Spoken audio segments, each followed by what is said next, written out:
Oke, baik, sebelumnya Assalamualaikum warahmatullahi wabarakatuh. Selamat siang teman-teman semuanya.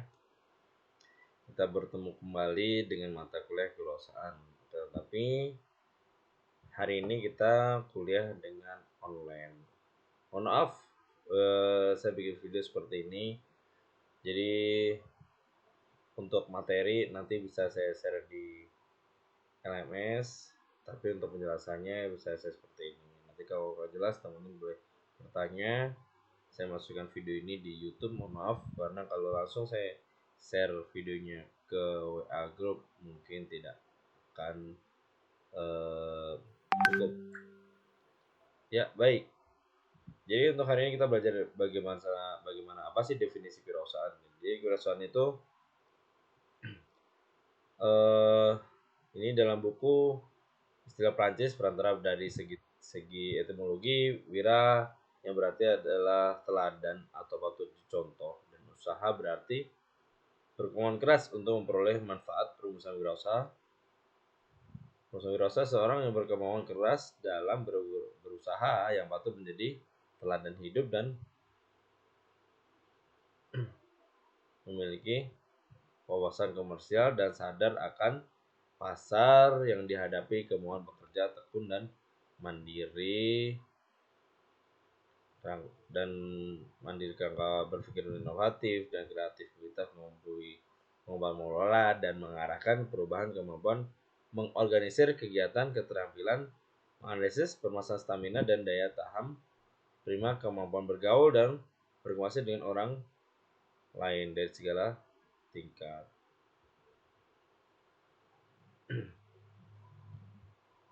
Oke, ada 3 jenis perilaku dalam wirausaha, yaitu memulai dan mengerjakan usaha atas dasar inisiatif sendiri, mengorganisir dan membangun usahanya sendiri, keberanian dalam menghadapi ketidakpastian dalam risiko. Sedikit ada 5 hal yang dapat menunjukkan arti pentingnya kewirausahaan, yaitu dapat meningkatkan cara berpikir kreatif, mengambil keputusan secara lebih cepat dan tepat, kemudian manajerial berhubungan antara manusia. Oke, saya next. Oke, manfaat kewirausahaan. Program pengembangan budaya wirausaha di perguruan tinggi. Program ini pada akhirnya punya tujuan menumbuh kembangkan budaya wirausaha dalam rangka mendorong tercipta wirausaha baru, mendorong pemanfaatan hasil penelitian dan pengembangan menjadi perangkat yang dapat digunakan oleh masyarakat, dan bernilai komersial, membina kemandirian dan kemampuan berwirausaha bagi lulusan program perguruan tinggi, meningkatkan peluang keberhasilan berwirausaha baru, memulai kegiatan pelayanan konsultasi. Oke, ini saya cuma coba rumuskan faktor-faktor yang mendukung seseorang menjadi seorang wirausaha atau entrepreneur. Salah satunya adalah faktor individual atau personal. Jadi dimulai dari kita sendiri. Kita mau ngasih punya tekad nggak sih seperti itu? Atau kita terlalu nyaman dengan dunia kerja, atau cita-cita kerja kita hanya sekedar untuk bekerja, ya pasti tidak akan untuk mau menjadi seorang wirausaha. Suasana kerja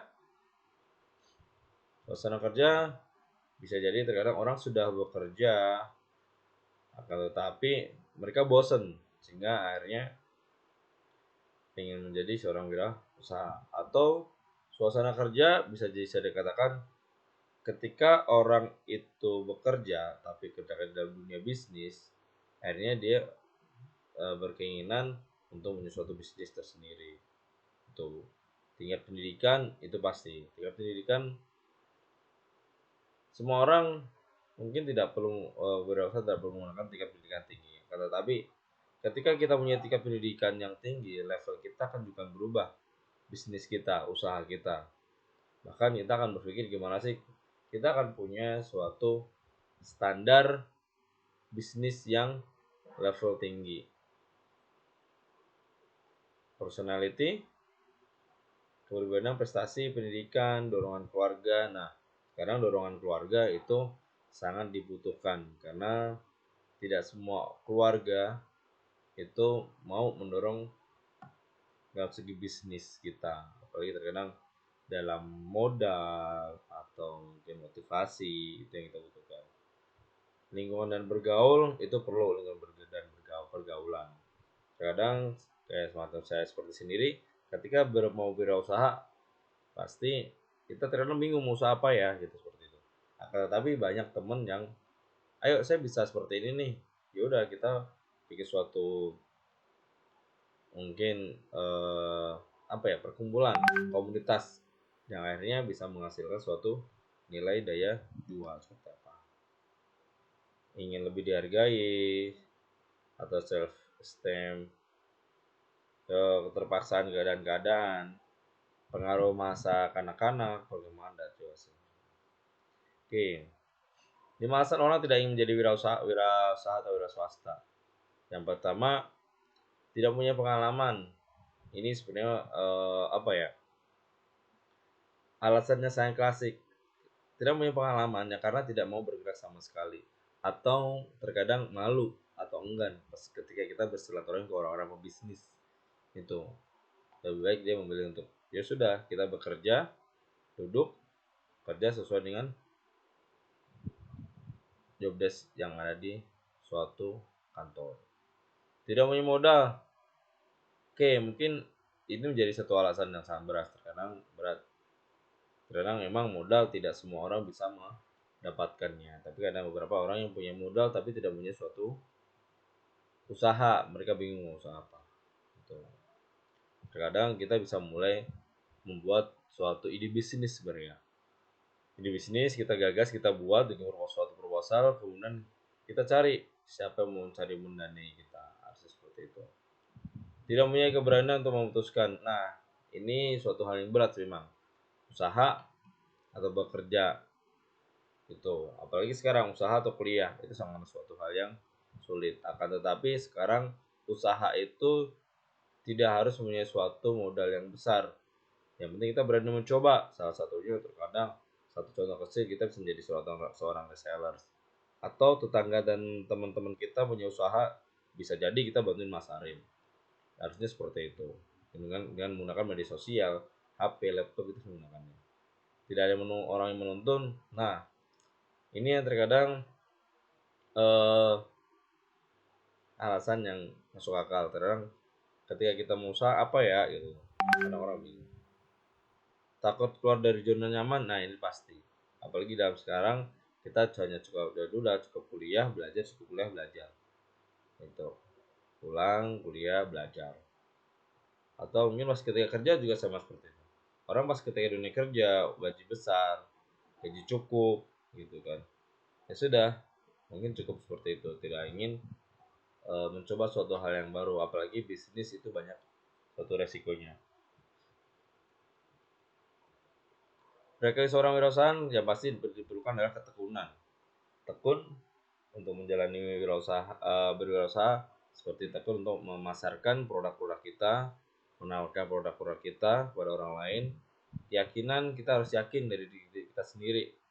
Terkadang keluarga pasti tidak semua orang mendukung, tapi bisa dibantu dengan keyakinan kita diri sendiri.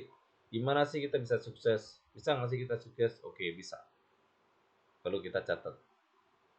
Untuk menangkap peluang ini, terkadang banyak peluang yang harus kita tangkap. Kita harus tahu, kita harus peka seperti apa. Relasi, networking itu pasti kita butuh relasi. Tetapi relasi itu ya terkadang tidak harus seperti apa ya, instan. Relasi itu akan berjenjang atau butuh waktu. Tidak semuanya itu dari instan. Kecuali teman-teman sudah punya misalkan satu relasi di tempat kerja, kemudian keluar, kemudian kita menjalin hubungan baik dengan teman-teman yang di waktu kerja, mungkin bisa.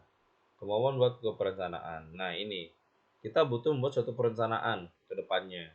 Jadi tidak, ketika kita punya suatu usaha atau bisnis, kita tidak hanya skakmat di situ, tapi kita butuh namanya manajemen organisasi, manajemen keuangan.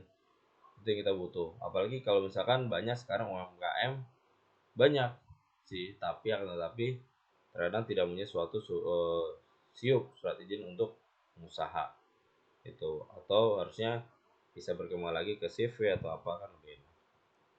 Jadi tidak hanya sekedar usaha rumahan, tapi bisa keluar. Kemampuan memecahkan masalah, kemampuan mengestimasi, kemampuan memperhitungkan risiko, keberanian mengambil dan memanage risiko, kemampuan menentukan skala prioritas, dan kemudian menunda kenikmatan. Nah, semua ini perlu dibutuhkan kemampuan dan keberanian. Kemampuan mengambil dan memperhitungkan risiko itu pasti, karena kayak semacam gimana sih? Kayak semacam satu contoh keuangan gitu kan. Perlu kita namanya manajemen keuangan untuk mengenai risiko. Salah satunya adalah bisa jadi kalau misalkan usaha keluarga. Usaha keluarga mungkin saya pernah bilang, usaha keluarga itu perlulah tanda tangan di atas materai. Misal satu contoh, pembagian hasilnya seperti apa, terus misalkan uang dikumpulkan bareng-bareng, misalkan modal 10 juta tapi saling mengumpulkan 5 juta 5 juta sama, berarti bagi hasilnya sama gitu. Tapi terkadang ada yang bagi hasil, oh ternyata dia hanya mampu ngasih uang 3 juta, yang lainnya bisa jadi 7 juta. Oh berarti itu bagi hasilnya bisa jadi atau 60 40 atau seperti apa gitu. Oke, kira berpikir dalam kewirausahaan, siapkan mental menghadapi risiko, kerja keras, itu pasti. Tentukan dengan pasti bidang usaha, peluang usaha di pasar, dia dibutuhkan konsumen, ciptakan besar sendiri. Tuh, peluang usaha ya pasti ada di pasar. Buat rencana bisnis, kreasi isi bisnis, target konsumen, bentuk macam bisnis, sumber daya manusia dan keuangannya. Rajin mengevaluasi itu pasti. Kadang rajin evaluasi seperti ini. Jadi pas ketika kita mau usaha, kemudian kita sudah buka, minggu ini 2 minggu ini kira-kira penjualannya seperti apa, pemasarannya seperti apa, sukses itu di produk apa, terjualnya seperti itu. Kembangkan terus usaha, jadi menghadapi kompetitor, jaga hubungan baik sesama terhadap pelanggan, tuh. Jadi mencari pelanggan, belajar dari kegagalan. Oke, itu aja hari ini yang saya sampaikan. Jadi tidak banyak, ya pasti intinya sih sebenarnya kalau kita tatap muka lebih enak, lebih sharing gitu. Kalau cuma sekedar online ya saya sarankan seperti ini. Mungkin itu aja, terima kasih buat teman-teman semuanya, salam sukses dan semoga semua selalu diberi kesehatan. Wassalamualaikum warahmatullahi wabarakatuh.